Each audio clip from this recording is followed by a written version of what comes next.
All right, this is the second video for 3.2. I was rushing at the end. I want to do one more sort of combo style example of translating words into expressions, and then we'll sort of jump to equations. So this is the product of 6 and a number, so comma, minus 10. So product means multiply. 6 is 6. 6 is a number. So a number here, the most generic possible way we could sort of say a variable, right? Just like an unknown number. So maybe there we just use x, right? This is sort of a very not necessarily like pulled from a job type problem. And then comma minus 10, right? So that would mean minus, right? And then 10, so subtract. So let's break this down for a second, right? So product means multiply. 6 and a number, comma minus 10. What that's telling me, it's sort of the product of 6 and a number. So that's telling me this whole thing before the comma really goes together. So that's going to be 6 times x. And then this minus 10, subtract 10, is really going to come afterwards. So this is a little different than if we were trying to do 6 times, you might say 6 times the quantity, a number minus 10, and sort of get rid of this comma, and that would be sort of 6 and then in parentheses x minus 10, right? So the language here and sort of how we do this can have a big impact. There's these small little things, and I'll be honest, it's a little bit tough. I mean, it kind of is, you just have to go through a lot of examples and just kind of play with it and get used to it. If there was a way that I could just like list a handful of rules and sort of tell you how it's always going to go, I would do that. But there's honestly just a lot of different variations and a lot of different ways it can go. And so I'd have to write out 50 different rules for 50 different problems, and that becomes just not so practical. Anyway, a brighter note. So let's shift from expressions into equations. So sort of translating words into equations. One thing maybe a little bit goofy is we actually haven't talked about equations at all yet, and now we're going to translate. So let's just like talk about this for 1 second first. So an expression, right, is sort of what we've been doing with, right? So this is like terms kind of added, subtracted together. Kind of for now, again, right, you could do a whole bunch of different things. An equation is going to be two expressions set equal to each other, right?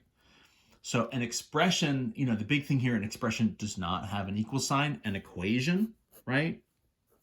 The big thing here is equals, which means we have our equal sign. So there's sort of a left and a right side to an equation, and they're separated by the equal sign. And the idea is that they are balanced. They are equivalent, right? And so what we're going to see is I almost think of equations sometimes this sort of balancing act.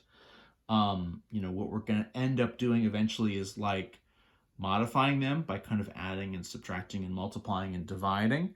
And we can do that, but to keep everything balanced, anything you do to one side, you have to sort of also do to the other. So there's sort of this balancing act that happens. But, for now, it's just the idea of two expressions, in some sense, two different ways of writing the same thing. Now, when we have variables involved, what starts to happen then is, okay, you have sort of one expression that's this way, one that's the other way.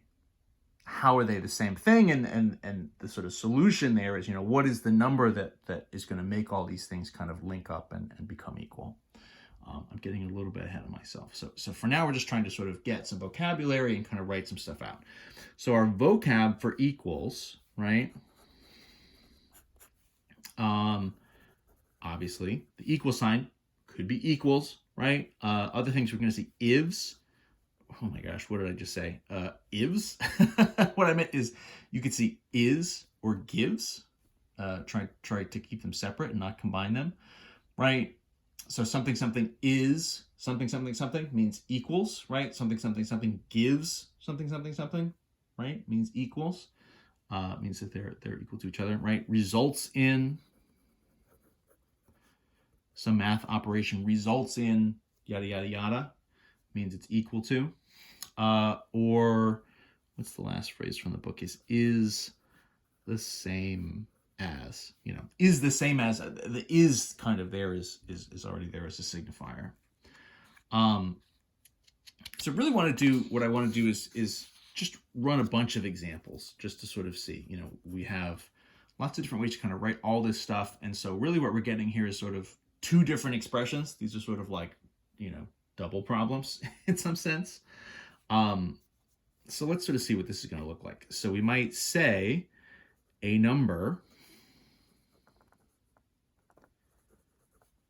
divided by 4 gives 8, right? Keep in mind, we are not solving these equations yet. We're going to move into solving equations in the next section. So I'm not trying to do any solutions yet. I'm not trying to ask you to sort of come up with a number that makes this true. I just want to turn it into math for now. So let's run through this. So a number, we're going to see a lot of the a number, this sort of very generic, the most generic way to sort of indicate a variable. So a number divided by 4 gives 8. Okay, so this one pretty much is in order, right? So divided by is divided, 4 is 4, 8 is 8, and this gives is new. Gives is going to be our equal sign. Division, right? A number divided by 4, that's just division in order. So we would essentially say x divided by 4, right, gives 8 equals 8. Or maybe in sort of the fraction style division notation, whoops, right, x divided by 4 gives 8. Probably that's the form we're going to see. The division sign, especially as we get into algebra, it honestly just doesn't get used as much. A lot of times we'll use the sort of fraction bar style for division. So pretty much that's everything in order, right? And you can see, the one side of it just gives 8, just is 8. That's almost an arbitrary. I mean, that's like a very kind of about the simplest expression we could have, just like gives a number. We could do another 16 more than a number is 25. Another thing that happens here that I've noticed is that the book does, and I'm going to copy, right? In earlier sections, they tended to write out all the numbers as words. Now as the numbers get a little bit longer and bigger potentially, they're just sort of writing the numbers out. So I'm just going to do that too because it's faster. It sort of makes these a little bit easier in some sense. So obviously 16 is 16. More than means addition, right? A number is our variable. Is going to be our equal sign, and then 25. The way I like to do this sort of generally is kind of put the translation underneath it. And then to a certain extent, you can kind of ask yourself, okay, I mean, is that the equation? Do we do it? Or if there's, subtraction or some of these things where the word order is a little bit different than the math order, then you have to go back. Excuse me. Or some of this, the product of 6 and the sum of yada, yada, yada. These grouping ones, the parentheses type ones, obviously are a little more complex. But just getting everything written out underneath, I like as a step one. Especially because in these first two, pretty much it's giving us the answer. 16 plus x equals 25. So, okay, sounds good to me. Again, we're not solving these equations yet. These are what I would think of as kind of one-step equations, where you kind of have one math step to do to get to the answer. That's often an equation where you can kind of sometimes look at and just sort of visualize the answer. You can anticipate, right? What is the number divided by 4 that would get me 8? You're probably yelling at the screen, well, 32. 32 divided by 4 is 8. Okay, right, what is the number added to 16 that would get me 25? You're probably yelling at the screen, 9. 9 plus 16 is 25. So sure, those are the answers. Again, we're not trying to solve these equations yet. We're just trying to do these translations. We'll sort of come back to our solutions here in a minute. Let's do a couple longer ones. So let's do the product of -2 and the sum of 5 and a number is negative 20. Okay, so one thing, this stretched out over 2 lines, so I'm not going to be able to just sort of perfectly one-for-one line everything up. Let's just sort of translate each of these things individually, right? So product means multiply, right? Minus 2 is minus 2, so check and check. The sum means addition, right? SUM. So 5 is here, sum of 5, and a number, so that's going to be our x, is, right, means equals, and then minus 20 is minus 20. Tell you what, let me put the x under here.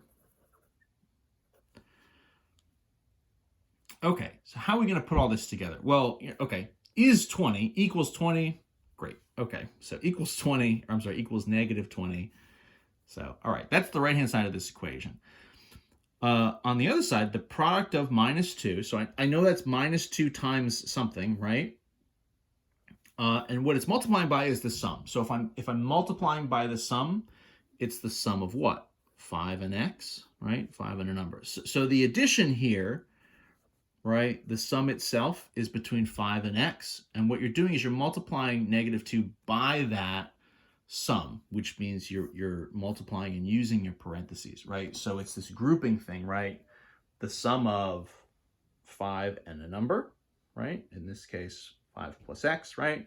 So in parentheses, it's the product of negative 2 and the sum. So if it's the product of a number and a sum, what that means is it's your addition in parentheses, whatever is getting added, right, comes afterwards, the sum of, right, 5 and a number, and then the minus 2 times that in front.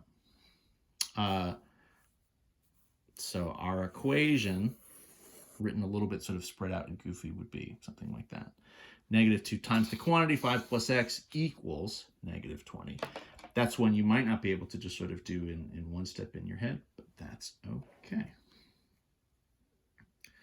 Let's see if we can squeeze a couple more as. So after baking 24, do some like story problem style. After baking 24 more biscuits, the total is now 100. So this is sort of almost like story problem style, right? So after baking 24 more biscuits, so more, right? More than is going to be plus. What are we doing? Biscuits. So we sort of had biscuits, and then we're doing 24 more than that. So we had some number of biscuits, b. That's going to be our variable. And so the total is now, total means plus, that's kind of right, this more than and the total, where they're kind of reinforcing each other, is now is going to be equals 100. So our setup here, right, is biscuits plus 24, or 24 plus biscuits, equals 100 total biscuits, right? So even in a real world sort of type of situation, the way that this sort of wording goes, we can kind of still do the same translation type move. Let me do one more that's kind of like that. Oh, I like these. In 16 years, a person's age will be 4 less than double their current age. So this is interesting, right? So their current age is the unknown value is x. It's double that, less than, right? 4 less than is subtraction. So there's our 4.